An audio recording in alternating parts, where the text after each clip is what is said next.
दिल्ली के मुख्यमंत्री अरविंद केजरीवाल जो अक्सर ये गाते हैं कि इंसान का इंसान से हो भाईचारा, क्या उन्होंने अब भ्रष्टाचार से भाईचारा कर लिया है? ये सवाल खुद अरविंद केजरीवाल के बयान पूछ रहे हैं, क्योंकि अपने वादों पर यू टर्न के लिए मशहूर अरविंद केजरीवाल ने एक लिस्ट जारी की थी। उसमें कई नेताओं पर भ्रष्टाचार के आरोप लगाए थे और कहा था कि ऐसे नेताओं को बेनकाब करूंगा। लेकिन 5 साल के बाद उन्हीं में से कुछ नेताओं के साथ अरविंद केजरीवाल मंच साझा कर रहे हैं, जिन्हें वो भ्रष्टाचारी बता रहे थे।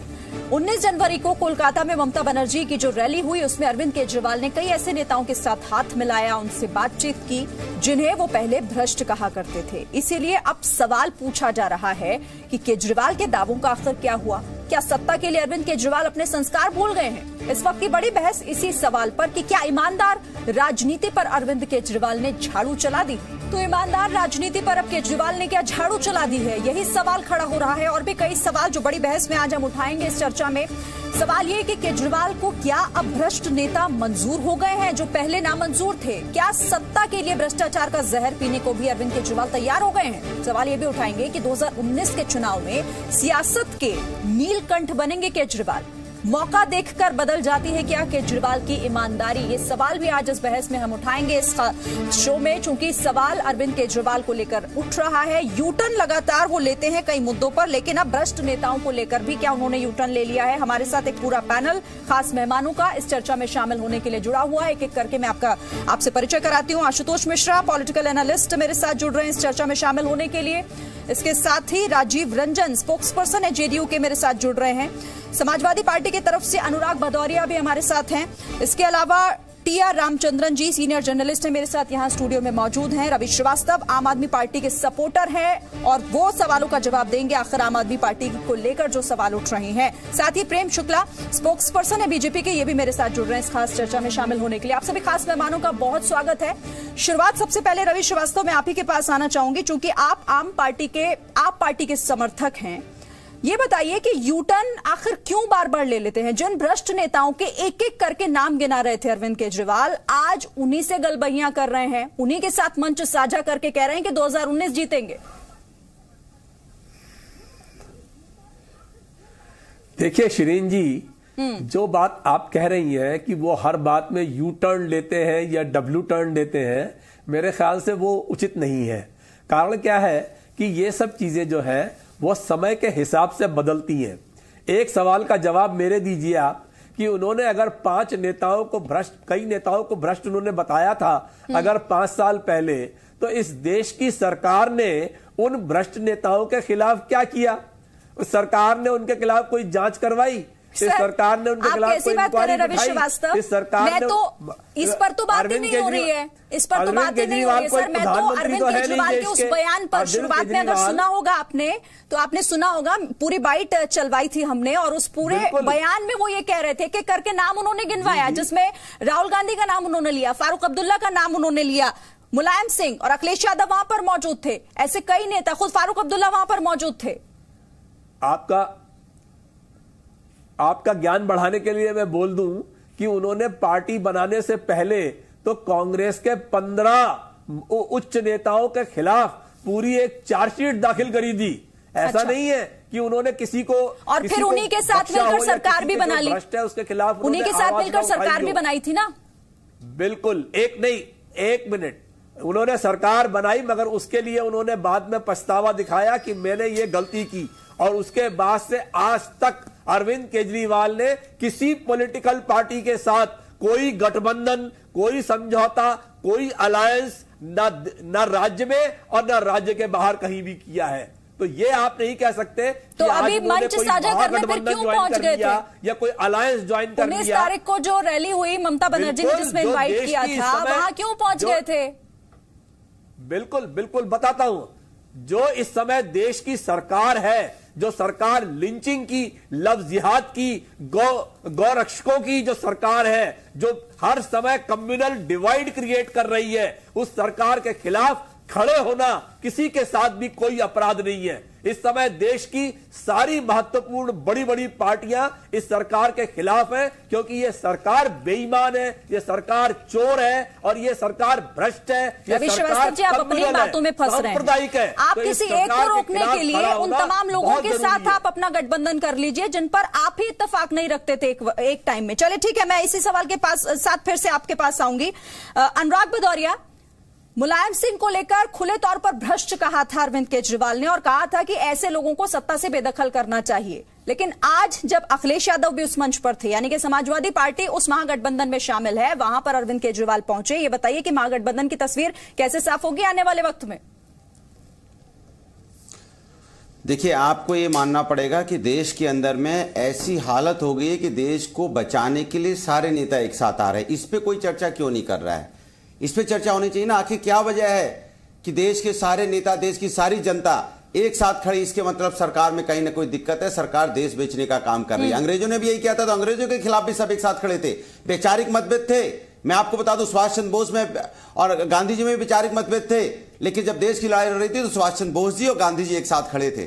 तो ये देश की लड़ाई है। जब देश को खतरा हो जाए, संवैधानिक रूप से खतरा हो जाए, लोकतंत्र को खतरा हो जाए, जब ईडी, सीबीआई, जजेस, आरबीआई गवर्नर्स अपनी अपनी जगह छोड़ के भागने लगे, उन पर प्रेशर बनाए जाने लगे, तो समझ लो देश के अंदर कुछ तो है, गड़बड़ चल रहा है देश के अंदर में। तब तो खड़ा होना पड़ेगा देश के साथ सबको। इसीलिए सब देश के साथ एक साथ आए हैं कि हमें इस देश को, राष्ट्र बचेगा तो हमारी राजनीतिक होगी, हमारे आपके व्यक्तिगत झगड़े होंगे, हमारे आपके वैचारिक झगड़े होंगे, पहले राष्ट्र रहना बहुत जरूरी है। तो जो भारतीय जनता पार्टी ने लास्ट 5 सालों में जो वादे किए थे, यहाँ पर मोदी को रोकना है, फिर चाहे वैचारिक मतभेद हो, चाहे आपके जो थॉट है पार्टी के वो ना मिलते हो, सबको साथ लाना पड़ेगा। ये महागठबंधन ने सोचकर अत्याचार हो रहा है, महिलाओं पर सब ठीक है, आ रही हूँ आपके पास, लेकिन कोई कुछ बोल नहीं रहा है। आ रही हूँ आपके पास। प्रेम शुक्ला जी। जी शिरीन जी, देखिए, झूठों, लंपटों और ठगों को एक स्थान पर आने की एक मजबूरी है, उसी का प्राकट्य जो है वहां पर हुआ। और अरविंद केजरीवाल जी राहुल गांधी को कह रहे थे के टाइम भी सब आए थे, अंग्रेजों के साथ में सब आज राहुल गांधी जो है, भदौरिया जी जरा आप शांत रहें, भदौरिया जी जरा आप शांत रहें। एक तरफ पूरा देश, तो पूरा देश शांत रहिए, पानी आपको थोड़ा कष्ट है कोई? ये इस तरह के झूठे जुमले। अनुराग भदौरिया, आपके पास आऊंगी, अपनी बात रखिएगा, गर्दब गान करा लीजिए, फिर मैं आता हूं। चलिए प्रेम शुक्ला जी। प्रेम शुक्ला जी, देखिए, राहुल गांधी पर जब 420 का केस दर्ज नहीं था, आज तो राहुल गांधी आईपीसी सेक्शन 420 में बेल पर आउट है। जब अरविंद केजरीवाल आरोप लगा रहे थे तब उनके खिलाफ कोई एफआईआर नहीं था। तो जब उनके खिलाफ संवैधानिक व्यवस्था में कोई आपराधिक मामला नहीं था तब उनके खिलाफ आरोपित थे। आज वो बेल पर उनके हिसाब से निर्दोष हैं। आदरणीय मुलायम सिंह यादव और उनके पूरे परिवार पर डिस्प्रपोर्शनेट एसेट केस जो कांग्रेस के जमाने में चला, आज भी पेंडिंग, और खनन का मामला एक और उनके सामने आ गया है। इसी तरह से फारूक अब्दुल्ला परिवार और बहुत सारे परिवार जिन पर आरोप लगाते थे। और यही केजरीवाल जी ने भारतीय जनता पार्टी के 2 नेताओं पर आरोप लगाया असत्य, आदरणीय अरुण जेटली जी और आदरणीय नितिन गडकरी जी, और माफी मांग कर गए, कोर्ट में लिखकर माफी मांगी। जिनसे लिखकर माफी मांगी उनको आज भी ये उन पर आरोप लगा रहे हैं। कोर्ट में लिखकर माफी मांगी केजरीवाल ने, और उन पर आज भी आरोप लगाए, और जिन पर आरोप लगाए और आरोप आज तक आरोप से मुक्त नहीं हुए, यही सवाल मैं रवि श्रीवास्तव जी से भी पूछूंगी। वो यूटर्न की बात कर रहे थे ना सर, यही सवाल मैं उनसे भी पूछूंगी। राजनीतिक रूप से जो है स्वयं को संदर्भ में आशुतोष मिश्रा जी, मुझे बताइए, जब वैचारिक मतभेद है तो क्या 5 साल में भ्रष्टाचारियों की लिस्ट बदल गई, या फिर मजबूरी है कि अरविंद केजरीवाल को वो मंच साझा करना पड़ा? ये दुर्भाग्यवश आजकल जो राजनीति के हालात हैं, आप किसी भी मंच पे देखेंगे तो एक ना एक भ्रष्ट राजनेता जरूर मिलेगा। अगर आप नरेंद्र मोदी के साथ भी खड़े होंगे तो जो है राफेल स्कैम और एए का नाम जरूर उछलेगा। 5 साल में जो एक बदलाव आया है वो आपको ये समझना होगा कि आप जिस अरविंद केजरीवाल की बात कर रहे हैं वो अरविंद केजरीवाल उस वक्त एक समाज सुधारक के चेले थे और अब वो एक राजनेता हो गए।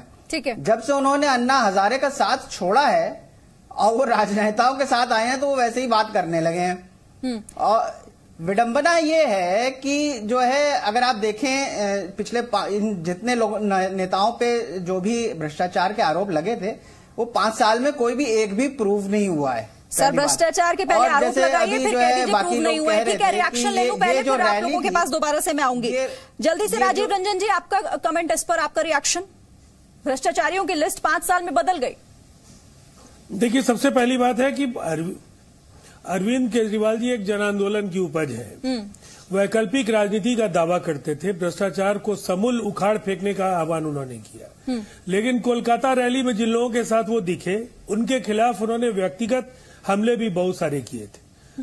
आपने खुद स्क्रॉल के जरिए बताया है कि किन नेताओं के खिलाफ उनकी राय उस समय क्या थी, और आज इस राय में जो बदलाव है, उसकी वजह भी दिल्ली की जनता और देश में जहां भी वो चुनाव लड़ने जाएंगे लोग पूछेंगे। देखिए, एक बात बिल्कुल साफ है, अरविंद केजरीवाल जी के व्यक्तित्व का जो खोखलापन है वो बिल्कुल साफ आ गया है। दिल्ली में भी उनके मंत्रियों के खिलाफ, कई मंत्रियों के खिलाफ भ्रष्टाचार के गंभीर आरोप लगे। जिस तरह से उन्होंने दिल्ली के तत्कालीन चीफ सेक्रेटरी के साथ अपने कक्ष में बुला करके अशोभनीय व्यवहार किया, उससे भी उनकी छवि काफी खंडित हुई है। और कोलकाता रैली ने सत्ता की जो बेसब्री और जो बेचैनी और जो हताशा है और जो बौखलाहट उनके अंदर का है, उसको बिल्कुल सामने ला दिया। और मुझे लगता है जनता इतनी समझदार है कि बड़बोले दावे करने वाले नेताओं का जब वैचारिक मतभेद है, और तो मुझे बताइए कि इस गठबंधन को आगे बढ़ाना आखिर कैसे आसान होगा, या फिर आप कोई भविष्य देख पा रहे हैं इसका? फिलहाल तो कुछ नहीं कह सकते, देखना पड़ेगा कि किस तरीके से ये आगे अपने आप को बढ़ाते हैं।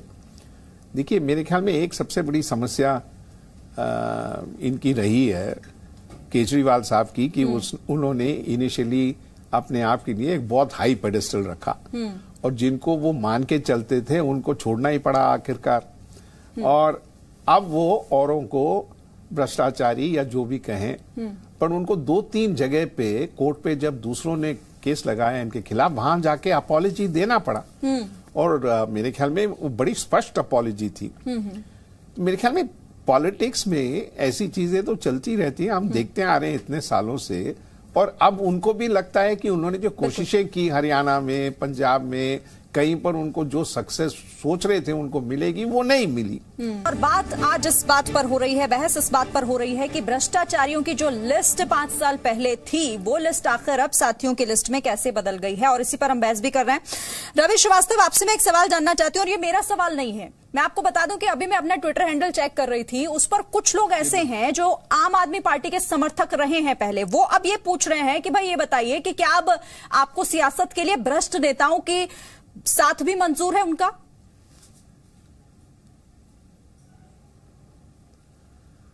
देखिए, सोशल मीडिया पर किसी भी सब्जेक्ट के ऊपर फॉर और अगेंस्ट ओपिनियन, मैं भी ट्विटर का बहुत बड़ा यूजर हूं, वो चलती रहती है। उसमें कुछ एक जो पार्टी के कुछ लोग समर्थक थे या पार्टी के कुछ लोग समर्थक हैं, उन्हें कभी कभी ऐसा लगता है कि अरविंद केजरीवाल ने अपना काम करने का तरीका या अपने काम करने का जो स्टाइल है उसमें कुछ परिवर्तन लिया है। तो ऐसा आपको ट्विटर के ऊपर मिलेगा, ऐसा कोई नई बात नहीं है इसके अंदर। और बहुत से लोग ऐसे भी हैं जो आपको ये भी कहते हुए मिलेंगे कि नहीं ठीक है, अरविंद केजरीवाल जिस बड़े दुश्मन के खिलाफ आज खड़े हुए हैं उसमें किसी के साथ भी हाथ मिलाने में कोई परहेज नहीं होना चाहिए, क्योंकि इस सरकार ने अरविंद केजरीवाल के साथ कोई ज्यादती करने में कमी नहीं छोड़ी। चाहे वो चीफ सेक्रेटरी वाला मामला हो, चाहे वो सीबीआई की रेड हो, चाहे उनके एमएलए के खिलाफ कितने ही फर्जी केस इन्होंने बनाए हो। दिल्ली पुलिस ने अभी जो एक चार्जशीट दाखिल की, उसके लिए भी परमिशन नहीं ली थी दिल्ली की सरकार से। ऐसी हालत हुई है। तो ऐसी सरकार को और ऐसे मोदी और शाह जैसे लोगों को जिन्होंने देश की हर संवैधानिक संस्था को आज खत्म कर दिया है, उसके खिलाफ खड़े होने में, किसी का साथ लेने में मैं नहीं समझता कि किसी तरह की कोई बुराई है। और जो अरविंद केजरीवाल ने रास्ता पकड़ा है वो बिल्कुल ठीक है, और यही एक रास्ता है। ऐसा तो नहीं आने वाले टाइम में फिर से माफी मांग लेंगे कि भाई गलती हो गई हमसे, हम उस मंच पर चले गए? बहुत जरूरी है। ऐसा तो नहीं है, इसमें कोई गलती की बात ही नहीं है शिरीन जी। और ये पहली बार नहीं गए हैं। अभी जेडीएस के जो कुमार स्वामी जी चीफ मुख्यमंत्री बने थे, तब भी वहां पे सारे नेताओं का मंच पे गठबंधन था, पूरा लोग खड़े हुए थे साथ में। पर इसका ये मतलब नहीं है कि उन्होंने किसी चोर या बेईमान के साथ में हाथ मिला लिया हो। वो जो भी एक विरोध जो करने वाला ग्रुप है वो भी उसके सदस्य हैं। आपने कहा कि मुलायम सिंह को कहा या शरद पवार जी को ये कहा, तो इस सरकार ने क्या किया? उन्होंने तो कुछ भी नहीं किया। ठीक है, किसी के खिलाफ अनुराग भदौरिया मुझे बताइए, दुश्मन का दुश्मन दोस्त हो जाता है राजनीति में, क्या वही इसका भी लबो-लुआब है महागठबंधन का? यही फॉर्मूला अपनाया जा रहा है क्या इसमें भी? देखिए, आपने अभी ट्विटर हैंडल की बात की, तो हम भी अभी ट्विटर हैंडल देख रहे थे, उसमें साफ लिख के आ रहा है कि भारतीय जनता पार्टी नेताओं की बात कर रही है, गठबंधन की बात कर रही है, जनता की बात नहीं कर रही है। ठीक है, जनता कहां चली गई? असली चीज तो जनता है भाई, आपकी सरकार है, आप जनता की बात क्यों नहीं कर रहे हो? आप तो सर उनका उन पर छोड़ दीजिए ना, उनका उन पर छोड़ दीजिए। मैं तो बात कर रही हूँ, क्यों मेरे सवाल का जवाब दे दीजिए। क्यों छोड़ दो? जनता, उनको जनता जवाब दे देगी ना। छोड़ दें, नहीं, जनता जवाब देगी। 2019 का चुनाव बहुत नजदीक है, बहुत नजदीक है। जनता के ऊपर ये लोकतंत्र है, लोकतंत्र तभी मजबूत होगा जब जनता मजबूत होगी। बिल्कुल, और जवाब जनता ही देगी। करना चाहते हैं, मैं तो कह रही हूँ सर, मैं तो कह रही हूँ अनुराग भदौरिया, मेरे सवाल का जवाब दे दीजिए। किसानों ने आत्महत्या की है, मुझे बता दीजिए, दुश्मन का दुश्मन दोस्त दे रहा हूँ, आपके सवाल का जवाब दे रहा हूँ। दीजिए। मैंने आपको बोला, जब राष्ट्र का कोई दुश्मन होता है तो हम सब एक होते हैं। राष्ट्र का कोई दुश्मन होगा जो राष्ट्र में अत्याचार कर रहा होगा, राष्ट्र की संस्थाओं को खत्म कर रहा होगा, राष्ट्र में जिसने अराजकता फैलाई होगी, नफरत की राजनीति की होगी, जात की राजनीति की होगी, तो हम राष्ट्र के सारे लोग एक साथ खड़े हो जाएंगे।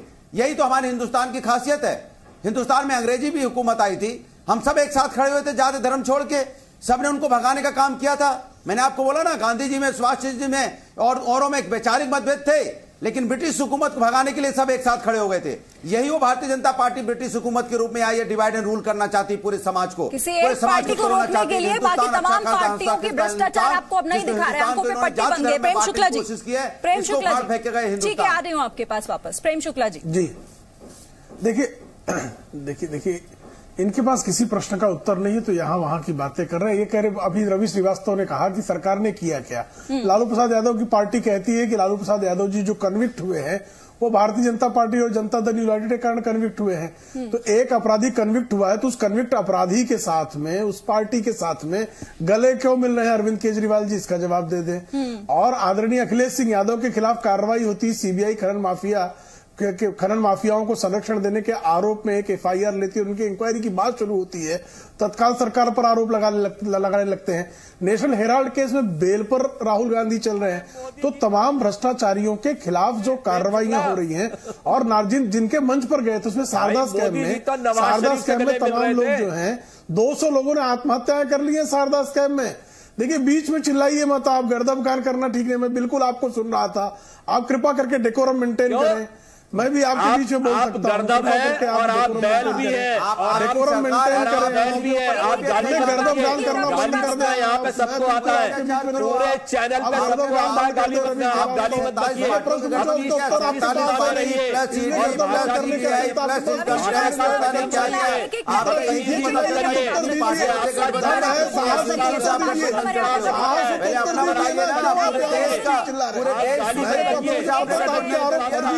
इसलिए वो शांति और संयम से सुन रहा था। आप शांति और संयम से सुन नहीं सकते, क्योंकि आपको पता है कि आप भ्रष्टाचारी हैं, आप वंशवादी हैं, आप जो है आपराधिक तत्वों को संरक्षण देने वाले लोग हैं। आप पाकिस्तान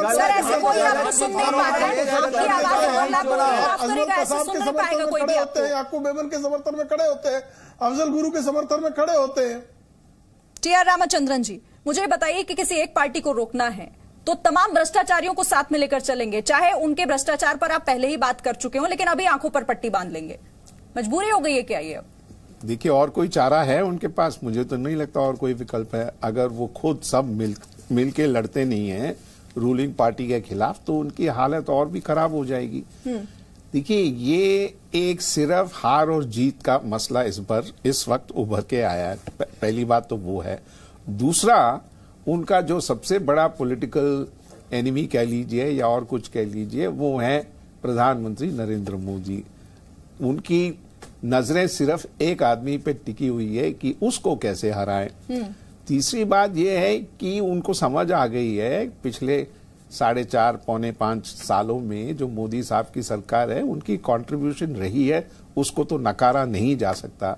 दूसरी तरफ ये भी है कि जो आक्रोश किसानों में है, जो आक्रोश लोगों में है, जिसके वजह से नौकरियां नहीं मिल पा रही हैं, और भी जो दिक्कतें हुई हैं, उसके अलावा जो गरीब औरतों के लिए और बाकी लोगों के लिए जो सरकार कर रही है वो अपनी जगह पे है, बट ये आक्रोश पिछले 2.5-3 साल से चला आ रहा है और इसके लिए कोई सोल्यूशन अब तक तो निकला नहीं। तो ग्राउंड लेवल पे कुछ तो है एंग्शियसनेस, और वो सेंटिमेंट जो बीजेपी के लिए 2014 में और मोदी साहब के लिए खासकर थी, वो सेंटिमेंट अब नजर नहीं आ रहा। ठीक है। अब आशुतोष मिश्रा, मुझे बताइए, क्या मजबूरी हो गई है या फिर जिन्हें भ्रष्टाचारी कहा जा रहा था भाई अब उन्हें बनाना पड़ रहा है चूंकि 2019 के चुनाव करीब हैं? श्री, 2-3 बातें आपके सामने मैं रखना चाहूंगा। पहली बात तो ये, आप जिस केजरीवाल की पहले बात करती हैं, जैसे पिछली बार मैंने कहा कि वो अन्ना हजारे समाज सुधारक के साथ थे। अब ये जो केजरीवाल हैं ये राजनेता हो गए हैं, तो ये राजनीतिज्ञों की तरह बात करने लगे हैं। इनके साथ दिक्कत क्या है कि ये कांग्रेस और बीजेपी के पार्टों के बीच में घुन की तरह पिस रहे हैं। आप ये देखिए तो ये हर जगह जहां भी, चाहे दिल्ली हो चाहे पंजाब हो, ये कह रहे हैं कि ये अलग से चुनाव लड़ेंगे, कोई गठबंधन किसी के साथ करेंगे नहीं। तो ये आपको समझना चाहिए कि ये जो है क्षेत्रीय छत्रपों के साथ वहां पे ये गए थे, तो ममता बनर्जी की रैली थी, पहली बात तो ये ध्यान में रखना चाहिए। तो ये वहां उस हिस्से से गए थे। और जैसा कि अभी रामचंद्रन जी ने कहा और अन्य वक्ताओं ने भी कहा कि वो रैली थी मोदी की तानाशाही और रफेल स्कैम में जो भ्रष्टाचार के आरोप है उसके खिलाफ। ठीक है। वो कोई गठबंधन जो आप जिस तरह से दिखा रही वो नहीं है, क्योंकि वो तो कांग्रेस के खिलाफ भी लड़ रहे हैं बस। और ये समझ लीजिए कि अब ये समाज सुधारक केजरीवाल नहीं है, ये राजनेता केजरीवाल है। और इस तरह के अगर आप, और इसके लिए वो अपने उसूलों को भी ताक पर रख सकते हैं। ठीक है, राजीव रंजन जी, आपका मैं लास्ट कमेंट लेना चाहूंगी इस पर। क्या ये केजरीवाल का यूटर्न और महागठबंधन में मंच साझा करना, जिसका महागठबंधन जिस पर बन रहा था, क्या ये आपके गठबंधन को नुकसान पहुंचाएगा? किसी तरह की कोई घबराहट या कोई ऐसी चिंता का विषय आपके लिए है क्या? देखिए, सबसे पहले इस रैली को लेकर के बिल्कुल साफ मैं एक बात कहना चाहूंगा। अभी आशुतोष मिश्रा ने भी बता दिया कि कांग्रेस के साथ वो नहीं है। और जिन क्षेत्रीय छत्रपों की बात अरविंद केजरीवाल जी को लेकर के उन्होंने कही है, मैं एक बात कहना चाहूंगा। कोलकाता रैली से क्या कुछ साफ आया? बंगाल जहां ये रैली हुई वहां तो वो टीएमसी, कांग्रेस और लेफ्ट के साथ उनका क्या रिश्ता होगा ये वो नहीं बता पाए। और पूरे देश में जो परिस्थिति है, ये बिखरा हुआ महागठबंधन है। इस गठबंधन में केवल नरेंद्र मोदी जी को गालियां देने के लिए, बिहार जैसे राज्य में नीतीश कुमार जी को गाली देने के सिवाय इनके पास कोई पॉजिटिव एजेंडा नहीं है, कोई रोडमैप नहीं है, लीडरशिप नहीं है, प्रोग्राम नहीं है। और जिस तरह से आपस में इनके हितों का टकराव है, आज बिहार में आरजेडी ने कांग्रेस को कहा है कि वो 5-6 सीटों से ज्यादा नहीं देंगे। इसका मतलब साफ है कि कांग्रेस को हितों का टकराव तो होगा, क्योंकि अपने हितों को साइड में रखकर और महागठबंधन पर आगे चलना कितना आसान हो पाएगा, ये बहुत जल्दी साफ हो जाएगा। चलिए, आप सभी खास मेहमान इस चर्चा में शामिल हुए, सभी का बहुत बहुत धन्यवाद। वक्त मेरे पास इतना ही था, फिलहाल इतना ही, बहुत शुक्रिया।